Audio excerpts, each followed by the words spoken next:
Hello people, welcome to my YouTube channel ALE Mentor. At this channel we teach all the aspects of English. Actually, this is the place where you can accurately learn English, accurate pronunciation, accurate vocabulary and of course accurate grammar. And today in this lesson I am going to teach you present simple tense, its uses, formation, rules and not just this. After that I will show you the comparison of present simple tense with other tenses. Basically first we will cover the basics and then we will move to the advanced level. So if you are interested, continue watching this video.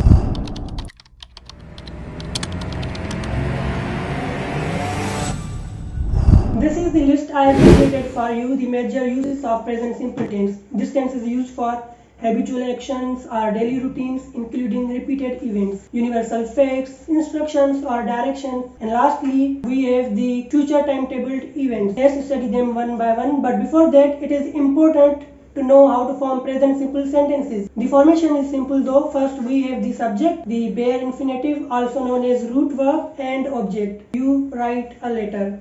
In present simple tense, if we have singular subject, then our verb ends with either s, es or ies. Look at these sentences. First person plural, I write a letter. Second person plural, you write a letter. Third person singular, he, she, it writes a letter. Do you notice that I add s when I used he, she or it? And if the verb ends with these letters, always use es in the sentences. For example, the boy goes to the garden. Then he catches butterflies. And if your verb ends with y, replace that y with ies. For example, the parrot flies in the sky. Now it's time to learn how to form interrogative and negative sentences. Use do and does before the subject when you are supposed to form a negative sentences. For example, she does not help needy people.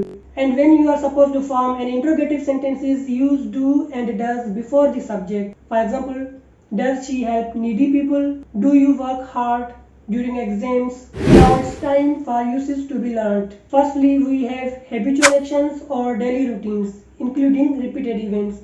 This is used for such actions that you do repeatedly or frequently. For example, we go to Islamabad every summer. This is a repeated action. Every summer. My friends always take tea at night. This is the habit. They always take tea at night. So this is their habit. The second usage of present simple tense is universal facts. This is used when you talk about something which is 100% true and cannot be changed, like scientific facts. They always remain forever. For example, Earth revolves around the sun. The sun is very hot. Thirdly, we have instructions or directions. This is used when you give somebody to do something, especially instructions or advices. For example, first you take bus number 6 to the Clifton and then bus number 5 to the Imar. Making Maggi is very easy. Just boil water and add all the ingredients in it. Finally, we have the last one, future timetable event. This is used when there is fixed time or fixed arrangements of something. For example, train arrives at 10 o'clock. 10 o'clock is a fixed time for this train. Another example is the exams commence on 21st of the December. Finally, it's time to compare present simple tense with other tenses. First, we have present simple versus past simple. Look at this book. This is book I read it sometime in the past, maybe 1.5 years ago. If I read this book in the past, which sentences would be correct according to you? This book gave us important information about technology, or this book gives us information about technology. Is it A or is it B? The correct sentence should be B because the book still exists. Doesn't matter if you read it in the past. Always use present simple with such things which always exist in present. Other words that you always need to use in present simple tense are report, passage, article, movie, film, etc. These are the things that always remain. They always exist. It doesn't matter if you read an article in the past, if you read an essay in the past, or if you watched a movie in the past, but it still exists in the present. That's why we use present simple tense. Finally, we have present simple versus present continuous. Look at these two sentences. I watch Netflix series and I am watching Netflix series.